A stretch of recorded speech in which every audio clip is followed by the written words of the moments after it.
Good morning, everybody. There's nothing quite like being woken by a Blackmagic tweet with not one, but two pretty exciting pieces of news. So the first one has to do with the Blackmagic 𝗬𝗧𝗨𝗙𝗙 17K, which they announced at their event around NAB time and said was coming later this year. And to be honest, I thought it was going to be more in November, December by the time we actually saw this thing, because it just seemed so insane that we were going to get a 65mm equivalent in the digital space with the 17K sensor. But no, as the 𝗬𝗧𝗨𝗙𝗙 12K has started shipping, the 𝗬𝗧𝗨𝗙𝗙 17K is actually now available to order. At least at the time of filming this video, Blackmagic says it's available to order, but I checked B&H's website and it still shows notify when possible, so I'm guessing that's gonna take a handful of hours or maybe a day to get caught up. In theory, the next couple days you will be able to order, or I'm guessing a little bit of a pre-order, the 17K sensor, as they've now officially announced all the pricing for it. And if you're in that world,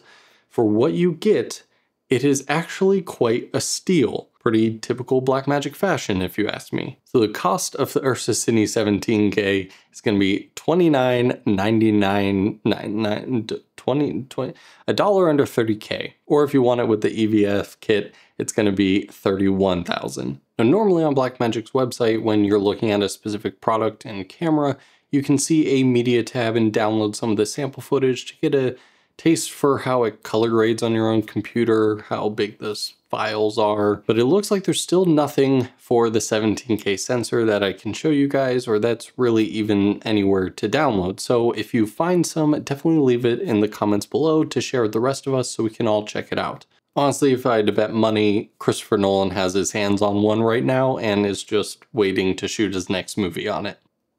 Sorry if my voice sounds weird. I've been sick most of the week and throat is still catching up. But now to the news that I think the more majority of us will be excited about, and is certainly more attainable to the more of us. Blackmagic has definitely answered the call when it comes to the PYXIS. And no, not when it comes to shipping. More on that in a few minutes. So they just announced the PYXIS monitor. When the PYXIS was first announced around NAB, you had this very weird divide between everyone because everyone wanted the box style camera. Great, we got it. But there was so much heated online debate around the monitor being integrated to the side of it, and it wasn't like a mirrorless camera where it flips out, folds, and all this. And you had everyone in kind of the mirrorless and probably pocket line series of owners being up in arms about that. And then you had everyone in the traditional Hollywood cinema camera world being like, what are you talking about? This is totally normal. Everything's fine. And so now hopefully Blackmagic has come up with a solution that just kind of can make everyone happy. And so at this point, everyone was like, well, we're going to have to add a monitor to somewhere on this camera. The problem with that is then you lose camera control because, other third-party monitors don't really have the same integration and menu controls that you're going to get from a first-party system. And that's where the PYXIS monitor comes in. It's a 5-inch 1080p 1500 nit monitor, basically the same exact monitor taken off the back of like my 6K Pro here, and that they've used on the other bigger 6K lineup, which is actually an inch bigger than that side integrated monitor on the PYXIS, which is a 4-inch 1080p display. And not only did they create an awesome monitor, but in typical Blackmagic fashion, they've created multiple accessories at multiple different price points to give you basically loads of options to be as budget friendly or go a little bit more expensive if you want. If you want the monitor just by itself with no mounting hardware, if you want to use your own custom rigs, you can pick it up for only $249. That's insane coming from a first party if you ask me. The option that I personally think I'm going to be going for is this low profile dovetail option, which you can mount on either the back or the front of the camera depending on your setup. And it just keeps the monitor as low profile to the camera body as possible, which I really like for minimalistic setups. From what they've described, everything seems to be made of metal. The monitor hinges all have tension screws, so you can dial in the perfect amount of tension. And the third and final option uses the same rods and mounts as the EVF kit. And so if you either own the EVF kit, you can just get the monitor and mount it straight to it. or you can buy the monitor with this EVF attachment rig for, I believe, $649 is the max price of this monitor kit, which again, if you ask me, I think is a very good deal. Not only is this a decent monitor at that 1500 nits, 1080p, it comes with a easily detachable sun hood, which also folds down to be extremely compact and becomes a screen protector for the monitor. Also, and this is definitely one of my favorite parts, is the fact that it connects to the camera via a USB-C cable, and it actually receives power from the camera as well. This means you're not going to need an extra battery. One thing I love about my DJI Ronin 4D is the fact that all the accessories that you attach to that camera runs off that singular battery.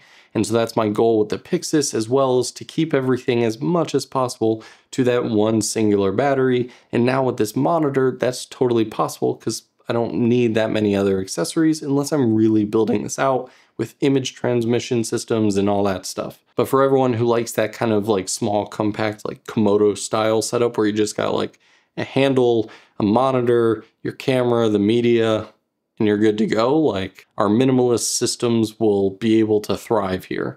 The other thing that I was really happy to see in the short little demo that they uploaded was the fact that it has an accelerometer built in, which for us YouTubers, finally, you can rotate the monitor and it will automatically flip to its proper orientation. Woohoo!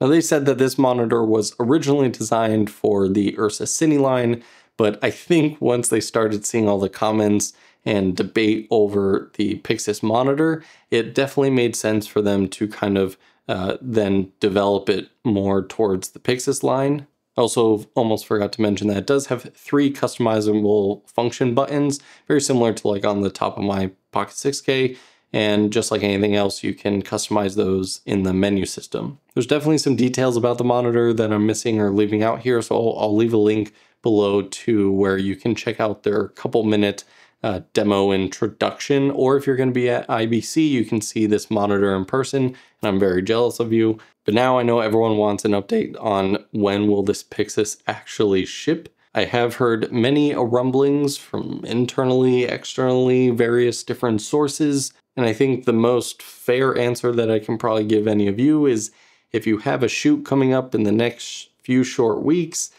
you may not want to expect your PYXIS for that one. Some people have asked me if they're having sensor issues or screen issues like they did on the original Pocket cameras. I haven't heard any specific reasons for the delays, but I have heard from a wide variety of people, both internally and externally, that they're working very hard to get these things shipped out to customers, especially the ones who pre-ordered them so long ago. So there you have it. There's your early morning Blackmagic update. If you enjoyed this video and you want to see more Blackmagic content, or the iPhone 16's coming out next week, and you best believe I'll be doing a lot of Blackmagic Apple stuff, make sure you get subscribed. Thanks so much for watching, guys. I'll see you in the next video.